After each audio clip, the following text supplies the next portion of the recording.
Good morning, welcome back to my channel MJ diary. আজকে মামামের স্কুলে খুব তাড়াতাড়ি দিতে যেতে হচ্ছে।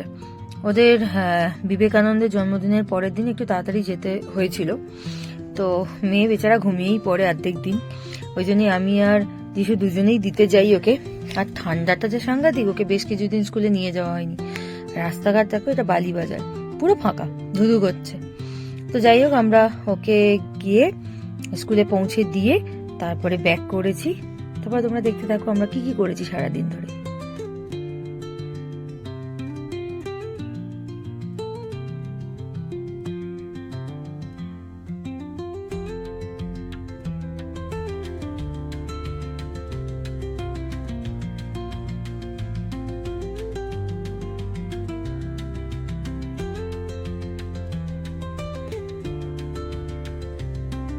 Good morning. সকালবেলা তোমরা দেখলে মেয়েকে দিতে গেছিলাম, তো মেয়েকে দিয়ে চলে এসেছি। এবার আজকে একটা স্পেশাল দিন, তো বড়মশাইয়ের জন্মদিন। তো স্পেশাল আমি রান্না কিছুই করব না, শুধু পায়েসটা করবো, কারণ আজকে নিরামিষের দিন। তো সেই জন্য রান্না করবার মধ্যে হচ্ছে পায়েস, আর তার সাথে কিছু ওই নিরামিষের মধ্যে যেটুকুনি করা যায়। তো চলো রান্নাগুলো করি, আমার কাছে বেশি টাইম নেই। 12টার সময় আবার মেয়েকে আনতে চলে যেতে হবে, তার মধ্যে আমার রান্নাটা কমপ্লিট করতে হবে।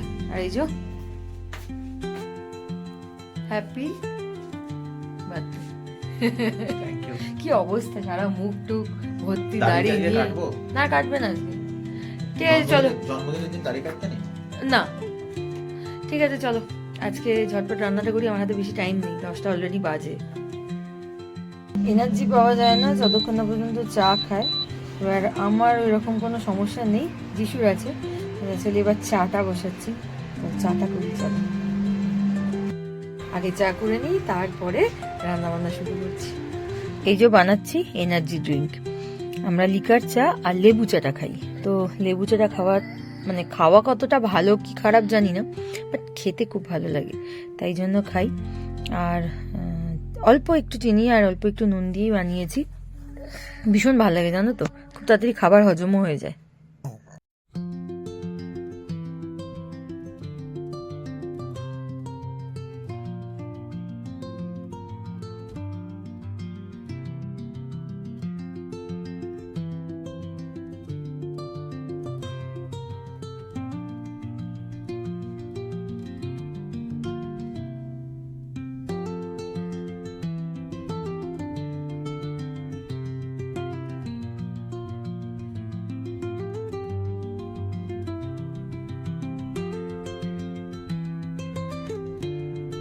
ফেলে রেখে চলে গেছিলাম মেয়েকে আনতে। তো মেয়েকে নিয়ে যেদিন গেছিলাম বোনের বাড়ি, বোনের ছেলে আছে, মেয়ে হয়েছে। তো ওই যে পুচকেটাকে দেখো, সেদিনও ষষ্ঠী পুজো ছিল, এবার সেই কারণে তো আমাকে একবার তো যেতে হবেই, পুচকেটাকে নিয়ে গেছিলাম। এই যে দেখো না ম্যাডাম, কি মজার, এই প্রথমবার ওকে দেখলো আর কি, ও তো দেখতে যায়নি হসপিটালে, যেহেতু এলাও না। আর এই যে কাকিমা ওকে দিচ্ছে প্রসাদ, বিশাল বড় দিদি।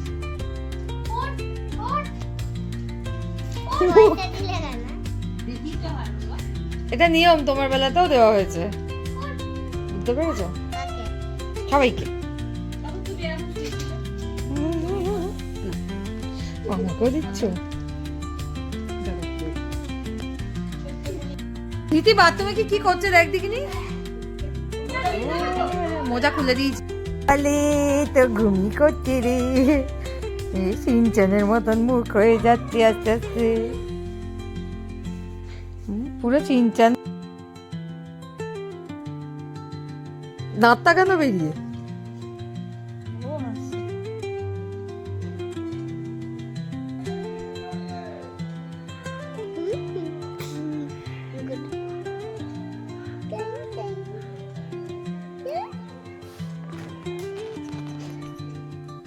তো বাড়িতে চলে এসেছি, পায়েস হয়ে গেছে। তারপরে আমার বাকি আলুর দমটা খালি রান্না করা বাকি ছিল, তো আলু ভাজা হয়ে গেছে, এবার গ্রেভিটা জাস্ট তৈরি করব, ওটা তোমাদের সাথে শেয়ার করেছি, দেখো। আর এখানে হচ্ছে 5 রকমের ভাজা ছিল, আর পোলাওটা আমার হয়ে গেছে। তো এবার ওই ভাজাটা আর কি ছোট থেকে দিয়ে এসছি, তো দেখতাম আর কি যে ভাজা টাজা দেয়, তো আমিও ভাবলাম যে পোলাও করতে দিয়েছি, ভাজাটাও শুরু করে দিয়েছি তাড়াহুড়োর মধ্যে, অনেক লেট হয়ে গেছে বলে।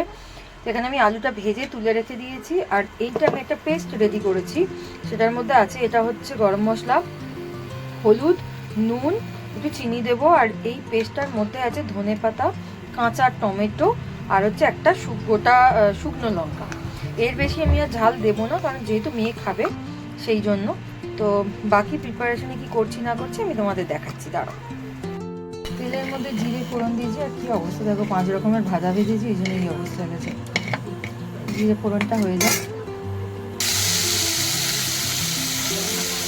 আজকে তো আমি আদা রসুন কিছু পেস্ট দেবো না, মানে আদা দিতে পারতাম বাট নেই আমার কাছে ওই আদা রসুনের পেস্টটাই থাকে, তো সেই জন্য আমি এইভাবেই করছি। তো বিশু খুব তাড়া, এক্ষুনি বেরিয়ে যাবে, তো তাড়াতাড়ি করে করছি। দাঁড়াও বাকিটা এটা কষিয়ে নিই, তারপরে তোমাদের সঙ্গে দেখাচ্ছি। আমাদের চিনি নিয়েছি, আমি যে কষিয়ে জল ঢেলে দিচ্ছি। তুমি ওটা তোলো, আয় নিয়ে বাবা, দেখো রে বাবা রে, হ্যাপি।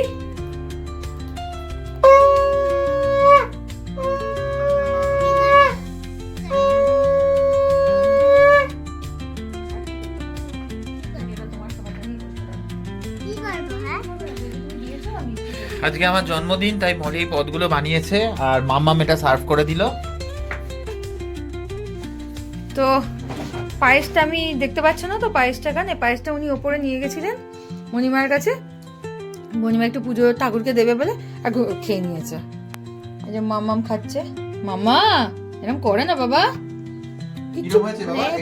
পারে না খেতে তবুও, আর কি দেরি হয়ে গেছে জানো, এক্ষুনি বেরোবে, তাই তাড়াহুড়ো করে আমি জাস্ট খেতে দিলাম। আমি দাঁড়া আনছি। তো এই কার্ডটা আমাকে আমার বড় ভাইজি দিয়েছে, প্রাপ্তি। তো দেখো এখানে হ্যাপি বার্থডে লিখে দিয়েছে, আর টুকটাক ছবি করেছে এরকম ভাবে। আর আরেক ভাইজি মানে আমাদের শ্রী আমাকে এই দেখো এইটা নিজের হাতে বানিয়ে দিয়েছে। ওরা দুজনেই বানিয়েছে এই দুটো।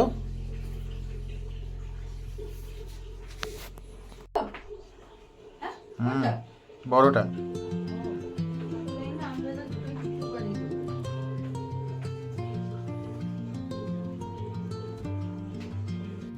দুই দিদির পর বার্থডে গিফট আমার মেয়ে এবার রেডি করছে। মাম্মাম যে গিফটটা রেডি করছে সেটা তোমাদেরকে আমি দেখাচ্ছি। দেখো মাম্মাম প্রচন্ড ভাবে ব্যস্ত। মাম্মাম তুমি কি করছো? মা কি করছো? ড্রয়িংটা কার জন্য? হ্যাঁ দেখো কি সুন্দর ড্রয়িং করছে।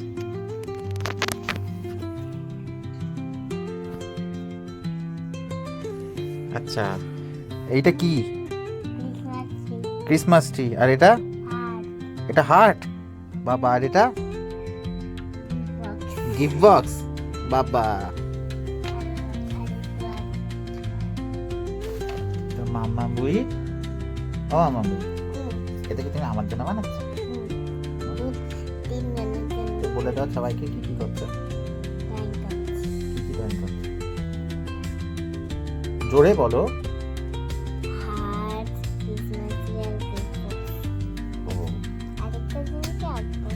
সোনামা আর কি আঁকবে? সান্তা ক্লজ আঁকবে। এই আজকে মাম্মা এইসব বানাচ্ছে।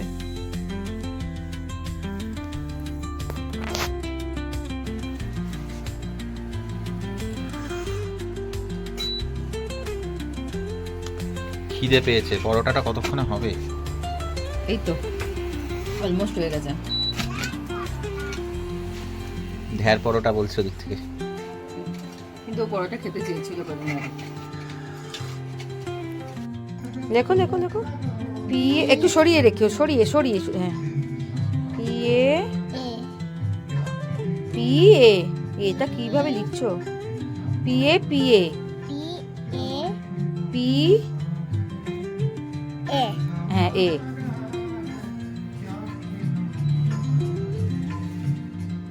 মামামের কার্ড বানানো কমপ্লিট।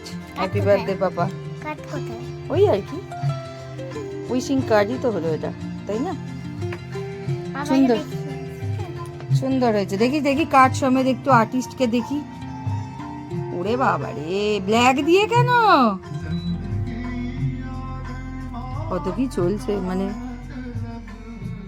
নিজে তো ক্রিসমাস ট্রিটা আঁকতে পারে না, সেই জন্য ওখানে ওদের ওয়ার্কশিটে করিয়েছে, সেই জন্য ওখান থেকে ওয়ার্কশিট থেকে নিয়ে ক্রিসমাস ট্রি আঁকা হয়েছে। চলো, খুব ভালো হয়েছে, করো। দাঁড়া। হয়নি এখনো? না, না। হয়নি বাবা, এখনো বাকি আছে।